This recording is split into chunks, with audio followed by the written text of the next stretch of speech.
So when you went vegan, just for the folks who are listening who are trying to take dairy out of their diet, or maybe meat and dairy, maybe take and their clothes, how was it in the beginning?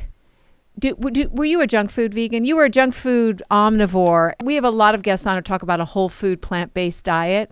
Sure, and yeah. I don't think that's so much your focus, because you're actually very good at veganizing anything an American wants to eat, and a lot of what we want to eat is not healthy. I join you in that. I was going to say, are you judging me? No, we're not. That's why it's great to have your point of view, because I know everyone thinks that eating dairy-free or vegan. I remember people saying, one time saying, my brother who's been vegan for 35 years or maybe 40 years now. Somebody said to me, your brother's a hypocrite because he smoked at the time, because he smokes. And I said, wait a second, veganism and smoking are not, but they are. You don't have to be healthy and vegan. It's the motivation can be many, many things. Right. Health can be one of them, but there's other reasons. That's why being vegan for the animals is the best way to be. Then you can eat all the smoke. I love animals more than I love myself. So have French fries and beer. Exactly right. If you follow my Instagram at The Skeptical V, Alexandra, you'll see I know exactly what you're talking about. Everything I post is wildly popular because it's exactly what everybody who isn't vegan, everyone who has addictions to pizza and burgers and French fries and mayo, like just things dripping with mayo, that's what I'm eating now. And so it's not healthy. But I do have to back up for a second here, because when I did start, I was trying more of the whole foods plant-based perspective. So T. Colin Campbell is a personal friend of mine. He happens to live in Ithaca. So he's, of course, the granddaddy of the whole foods plant-based movement. I know Gregor. He actually went to high school near me.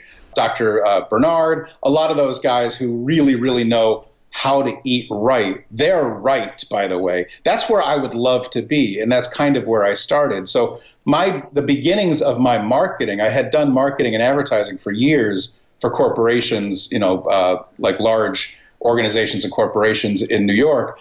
And when I first opened my vegan advertising agency, one of my first clients was Miyoko Shinner, but a lot of my other clients were the T. Colin Campbell Center for Nutrition Studies and Remedy Food Project, this guy named Benji Kurtz. Oh, yeah. I spoke there this year. That was a great retreat. We'll talk about that. Wow. Was that in South Carolina? No, it was in Oregon.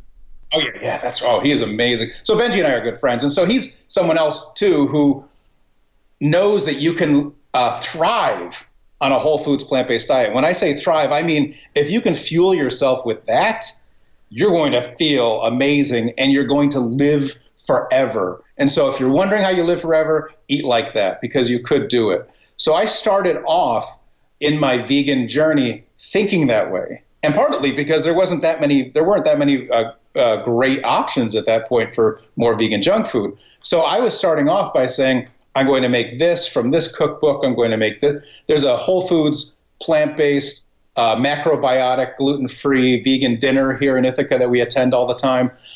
Their food is incredible and very, very healthy for you. And so I get that. I understand that completely.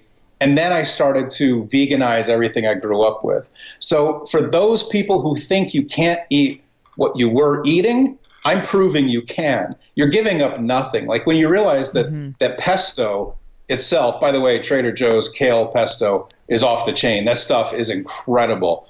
So you cook up some pasta and you just stir in their pesto, which is filled with kale, so it's also healthy. And you have that with some garlic bread that has some melted BioLife cheese on it, and a side salad with some Just Ranch or Follow Your Heart Caesar dressing or whatever.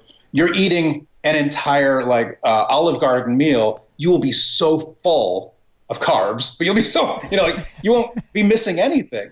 And so every single meal can be like that. Every meal can be what you had growing up, or what you had, or what you thought you'd be missing. So things have changed quite a bit. But back to your original point, that I honestly wish I was coming on your show to say a whole foods plant-based diet is the best. It is the best diet. It's optimal for human health. Right. There, I said it. right? Tom Campbell, he's a medical doctor. We actually are glad that you're not. I mean, we all know that. We're glad that you offer a wider perspective of a dairy-free vegan diet. So please don't apologize. That's one of the reasons we wanted to talk to you, because I know that for me, when I transitioned, I ate a lot of processed vegan food because it was easier. I didn't have to think.